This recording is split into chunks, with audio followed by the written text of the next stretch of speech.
Hi everyone, I know that lots of you want to know what's happening with church and COVID planning. The ACT government has recently released its guidelines. At the moment, up to 20 people can meet. Roughly mid-July, we think, up to 100 people can meet.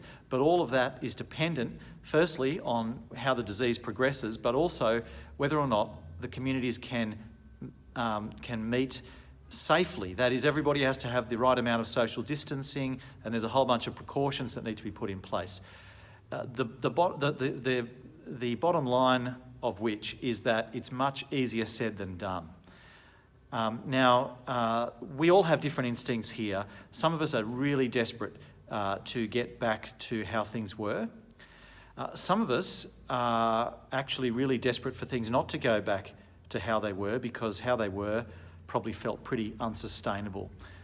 And so we've got this balancing act. We need to try to move in the right direction, move towards resuming services again, but we have to move slowly, we have to move carefully, and we all have to be able to live with a bit of discomfort. So I'm going to read to you the words of a letter that the bishops have written to us, and then I'm just going to say a couple of things to finish, all right? So this is a letter from Bishop Mark and Bishop Carol and Bishop Stephen. And here's what they say to us this morning. Dear sisters and brothers, we write on this day of Pentecost to give thanks for the work of God's Spirit in our midst as we have responded to the challenges of Covid-19. Along with the impact on health and economic well-being, you have experienced disruption to everyday life, including your ability to gather together for worship. Yet across our diocese, you have responded with Spirit-inspired generosity and creativity as you have cared for your neighbours and found new ways to connect with each other.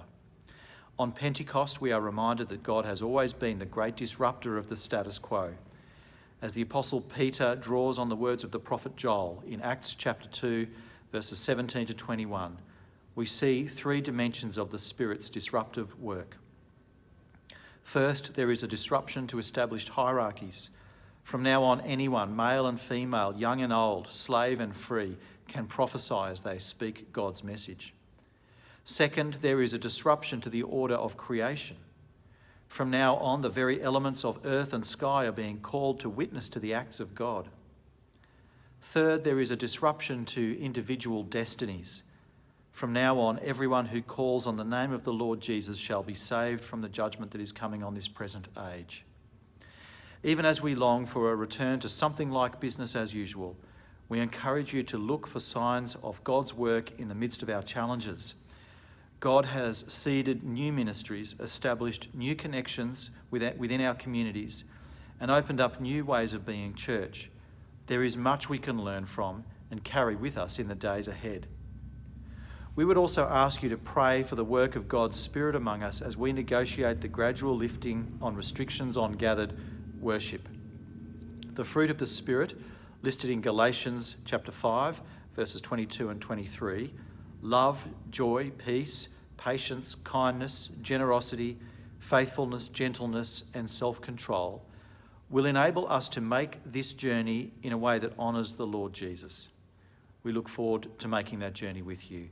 So may the risen and ascended Lord Jesus continue to pour God's Spirit upon God's people.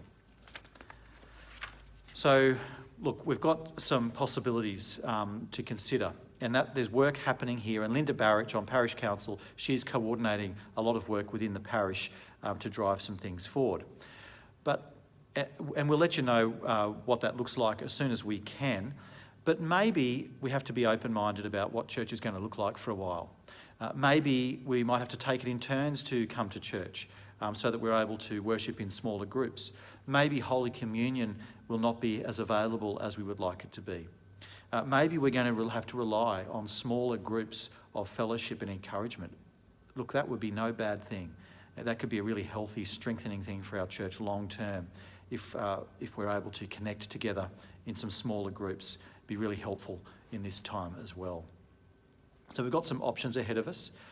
There's some discomfort, but there's some opportunity. So let's just pray and let's be patient, please, while we seek God's will and the Spirit's guidance on the days that are ahead.